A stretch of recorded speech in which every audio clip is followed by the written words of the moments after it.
Supreme court के आदेश के बाद यहाँ पर चुनाव हो रहे हैं और जो माहौल है वो अलायंस के पक्ष में है।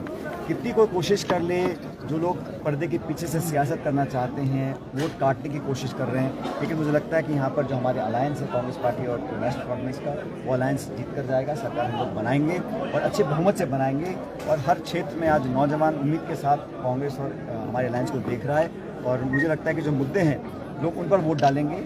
जो प्रोपेगेंडा किया जाता है, लोगों को बहकाने की कोशिश की जाती है, उस सबसे परे हटकर लोग विकास को, डेवलपमेंट को और एक अच्छी सरकार को चाहेंगे। इसलिए मुझे लगता है हम अच्छा चुनाव जीतेंगे। सर, बीजेपी की कैंपेन को आप किस तरह से देख रहे हैं? जम्मू कश्मीर में आपने अपनी स्पीच में भी जिक्र किया। बीजेपी के पास कैंपेन के लिए कुछ नहीं है। 10 साल से आपकी केंद्र की सरकार है, आपके गवर्नर साहब यहाँ पर थे, आपने यहाँ पर कितना विकास हुआ नहीं हुआ, सिर्फ लोगों को बांटने का स्टेटहुड जो यहाँ के जम्मू कश्मीर के लोगों का था, उसको बिना वजह आप लोगों ने छीना और सारे पावर्स लेकर दिल्ली में आप लोग गए। हम लोग चाहते हैं सबको बराबर का मौका मिले। हमारे कॉन्स्टिट्यूशन में सबको बराबर की हिस्सेदारी का एक अधिकार दिया है, वो छीनने का काम केंद्र की सरकार ने किया है। तो लोग जवाब चाहेंगे और सबको कर पढ़ के देख लिया, सरकार हमारी बनेगी और बहुमत के साथ। सर, मैनिफेस्टो पर बार बार बीजेपी सवाल उठाती है, नेशनल कॉन्फ्रेंस और कांग्रेस के मैनिफेस्टो पर खासकर क्या कहेंगे? जो बार बार हमारी पार्टी का जो मैनिफेस्टो गारंटीज है वो सबके सामने है। हम तो रोजगार की, डेवलपमेंट की, विकास की, लोगों को मौका देने की, महिलाओं को, गरीबों को, किसानों को, नौजवानों को मौका देने की बात करते हैं।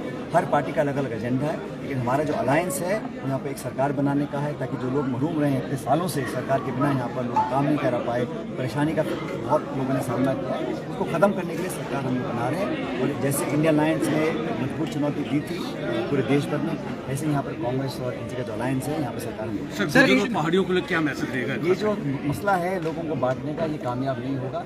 सब बराबर के नागरिक हैं, सबको अधिकार है, सबको मिलकर साथ रखकर आगे करना है। लेकिन ये जो बंटवारे की राजनीति है इसको लोग सीधे से खारिज। सर, वक्फ बोर्ड की तरमीम के लिए बीजेपी कह रही है, आपकी सरकार आएगी तो इसके बारे में आपका क्या है? बीजेपी सिर्फ जुमले देने का काम करती है और वो बिल पार्लियामेंट में लेकर आए थे, उसको वापस करना पड़ा।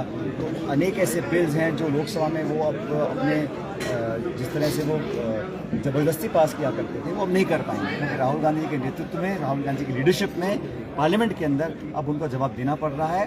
और इसीलिए वो बार बार राहुल गांधी को टारगेट भी कर रहे हैं। जिस जबान का इस्तेमाल किया गया, केंद्र के मंत्री बोलते हैं कि उनको आतंकवादी बोलते हैं, किस अधिकार से बोलते हैं? उनको माफ़ी मांगनी पड़ेगी भारत की सरकार को और बीजेपी को। एक शिवसेना के विधायक राहुल गांधी जी की जीप काट करके 11 लाख रुपए का एक गोली लगाते हैं। क्या नेताओं ने उनको बर्खास्त किया?